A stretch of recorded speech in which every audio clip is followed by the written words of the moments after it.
Go. Okay guys, what's up? Andito na naman tayo sa panibagong episode ng ating vlog. So, ngayon, kung mapapansin nyo, meron na ako dito na dalawang lababo. So, tuturuan ko kayo kung paano ba ang pag-install nito. So, let's go! Tara guys!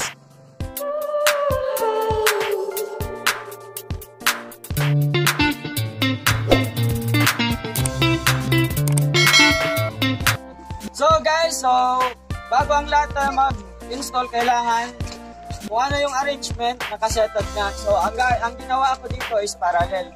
Kasi meron tayo tinatawag na middle, dulo, and then side, middle edges. So ang gagawin natin ngayon is parallel. So nasa edges ang drum.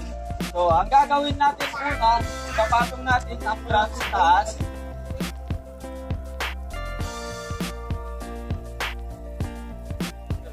So, pangalawang step is nakahandaan ang ating drum. So, ang gagawin na lang natin is titingnan natin yung sintro kung saan nilalagay yung piping sa baba. So, which means is itong dalawa na to i-install na natin. So, kung saan ba yung straight niya, so doon tayo maglalagay nito. So, halimbawa ito, kung saan siya na nababagay, I mean is fit na fit siya, hindi na kailangan magtiko-tiko. So, that's the time doon na tayo mag-install. So, first is ito, ang elbow. So, hindi na tayo gagamit ngayon ng solvent. Actually is, for the meantime lang to. So, ang gagawin natin, i-install natin to dito. So, imagination na lang, dinalagyan ko ng solvent. So, solvent na to. Yun. Then, sasalpak ko. Then, pagkatapos nun is ito. Hindi ko na ipapaanoin ko pa. So, next is net valve. So, ang net valve guys is kung saan yung sa tingin nyo malapit na ipipress, hindi na kayo mag-aabot ng ganyan. So, kagaya nito, nilagay ko siya sa labas kasi kumbaga, pagpunta mo lang dito, madali mo na lang siya i-open. So, ganyan. So, pangatlong step, kasi ang first is drum, second, ito, pangapat na to. So, dito, nakadepende ang paglagay ng elbow, kung elbow ba or T.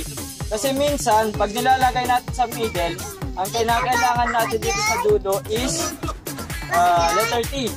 So, ito, ginamit natin is elbow. So, sa elbow guys, ito kasi nakasakto na siya kung ano yung adjustment niya.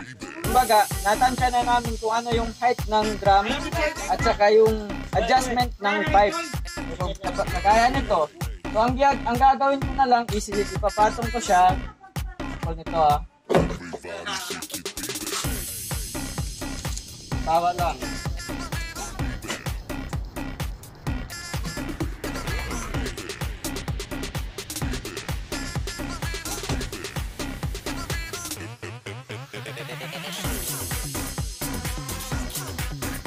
Kailangan dalawang tao to eh.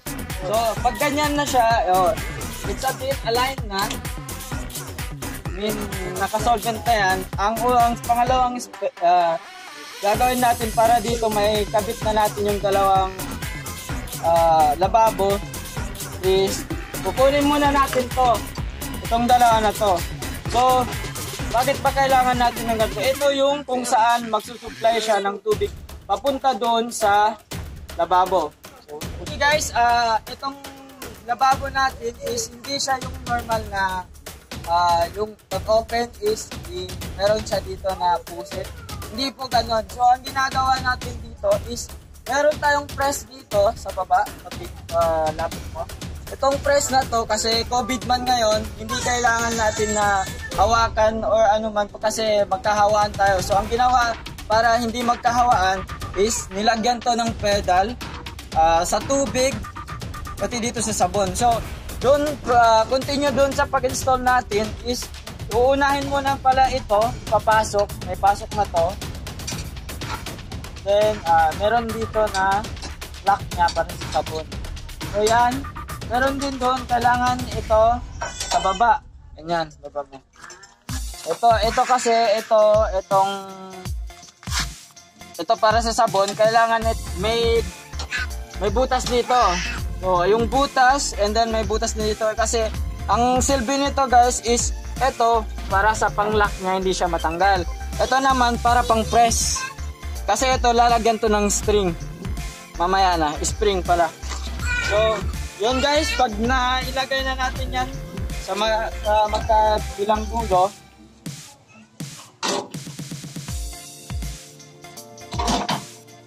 so, yan. Ilagay na natin. So, align na ba? So, yun na. Pagkatapos nun, pupunta na tayo sa piping. Kasi, yun lang. Kumbaga, kasi pag nilagay na natin yung pipe, hindi na natin may galaw-galaw yung lababo. So, proceed tayo. Kung saan nagsusupply yung tubig galing sa drum, papunta dito, kailangan ma-install muna natin to. So, paano ba? So, dalawang klase ang gagawin natin. Kasi ito, nasa dulo siya. So, ibig sabihin, kailangan lang natin ng elbow. Pag sa dulo, guys. So, pag sa middle, ito naman ang kailangan is letter T. Yung T na sinasabi nila. So, yan. So, bago yun, i-install muna natin to. Yan, salpak. Ayan. Baga, imagine nyo na lang na naka-solvent ako. Kasi, pag na-solvent to, hindi na pwede tanggalin. Baga, putol na lang.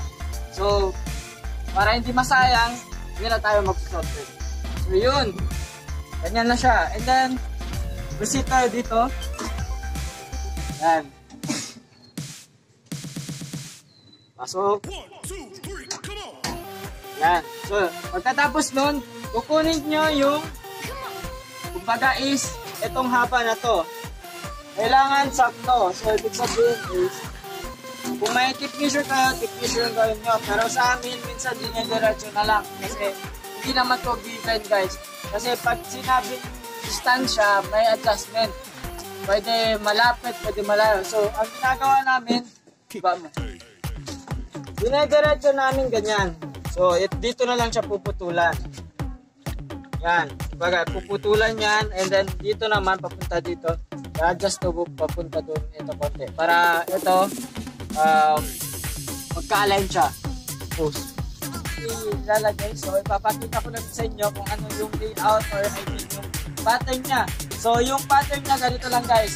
Ang gagawin nyo is, itataas nyo lang yung drum sa taas. Mag-install kayo dito ng elbow and then gate bar. And then, ito naman, kung sa tingin nyo is maganda yung T, I mean, nasa gitna siya or nasa dulo. So, ang gagawin nyo is elbow pag dito sa dulo. Pag sa gitna naman is yung letter T, ganito. So, dito naman sa installation ito papunta sa supply natin is ito is, una-una is letter T. Kasi konektado siya doon and then continuous dito, continue dito. So, ang gagawin niyan is papunta doon, diretso siya dito. Pag naisalpak na natin yan, ito na lang yung mag-release ng tubig. Kasi doon, release na siya. Kasi dito lang i-on or i-off. So, yan. On or i-off. So, yun guys. So, pag na-install na natin yun, proceed tayo sa sanitary. So, yung sanitary is yung, kung saan yung sample nun, itong tubig na dito lumabas. Kasi meron pa itong tipo or faucet. So, yung tubig na nagamit na natin, dito dapat may disposal siya. Kumbaga, kung saan siya ihulog natin. So, may ginawa kami dito. Ito. Dalawa. So, bakit pa ganito yung haba? Kasi alam naman natin kung saan yung dulo ng kung saan siya mataas, yun ang para mag-flow yung tubig. Kasi kailangan hindi siya level. Pag nilevel natin yung tubig, hindi yan siya mag-flow. So yun guys.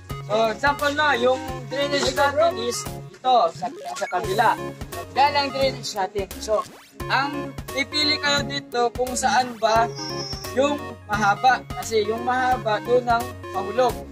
Mahulog yung tubig doon. So, ibig sabihin ito mahaba kasi dito man yung drainage natin. Ang gagawin natin, ganyan.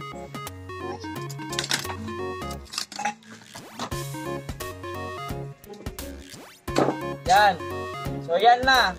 Mahaba siya. So, ito naman, Kasi kailangan niya mai-push yung doon sa kanya kasi para hindi pantay. So, ito yung maiksi. So, maiksi naman, parehas lang. Ganyan, dapat mataas. Konti. Ayan. So, dito naman sa pag-install, pwede kayo gumamit ng screw. Or meron din yung tinatawag nila wireless screw. Baga is, yun na lang ang gagamitin nyo para pangbutas or pang-lock. So, yun. Proceed tayo. And then, dito naman, so, yung level na lang yung, yan, kasi dito, syempre, ito, gagamitin natin to sa sanitizer. So, parehas lang kanina. Kung saan yung dulo, siya yung elbow. Kung saan yung, baga, yung edges na or yung kung saan siya i-flow. So, ito kasi, ginagamit namin to, pwede siya pabaliktad. Pero yung kung saan yung maiksi, yun ang elbow. Kung saan yung mahaba, doon ang T. So, yun guys. And then, ganyan lang siya. Yan. Baga, yan. Tapos, ganyan ang pagka-layout niya. Hindi ko na isi-comment or hindi ko na siya talaga papasok. Pero kung mapapansin nyo, nandyan din naman yung kumbaga yung pattern. So, sinabi ko na kanina, diba? Yung ito yung kung saan magsusupply ang tubig. So, ito naman, kung saan is i-dispose yung tubig. Baga, kung nagamit na natin, so, ito naman yung ginagamit na kumbaga is sanitary. So, yung guys, ito yung, kumbaga, halimbawa na lang na isalpak na natin yan. Pero ganyan naman, kung mapapansin nyo is blue to blue, and then orange to orange. So, yun guys, itong dulo na to, kung saan yung drainage niya, doon kayo is, example ito, dito na yung drainage niya. So, papunta na doon. Kasi ito man is mahaba. Doon is maiksi. Kasi kailangan doon is angat siya konti kaysa dito sa letter T natin. So, yun lang guys. So, proceed tayo dito. Diba sinabi ko kanina dito, meron dito na, mapapansin nyo, meron dito na pipe na lang namin. Pinutol lang namin. Kasi ito is, ang purpose nito is, lagyanan ng sabon. Kasi, di ba yung purpose natin is, hindi kailangan hawakan or, kumbaga is, operating by hands. So, hindi ganon. So, ang ginagawa natin is, operating by feet. So, ang umaandar dito, kumbaga, yung mechanics dito is paa mo. Hindi yung kamay. So, si kamay is relaxing lang. So, bakit ba meron ganito? So, ito guys, halimbawa is i-install na natin to. So, ito ganito siya. Install natin to, ipasok kasi ito nasa ilalim to guys ha. Ito nasa ibabaw. Kasi itong thread na to, siya yung maglalak dito para hindi siya mahulog. So, ganito yan siya guys. Pasok. Then, itong dulo na to, isakpat mo lang dito sa kanyang body spray. Baga, yung saan yung tumutulo na bibigay ng supply ng sabon. So yun, ganyan guys. So, para magawa natin to, yan na mag-function siya, kailangan is lagay tayo dito ng thread and then ang kanyang spring para mag-bond siya guys. So yun.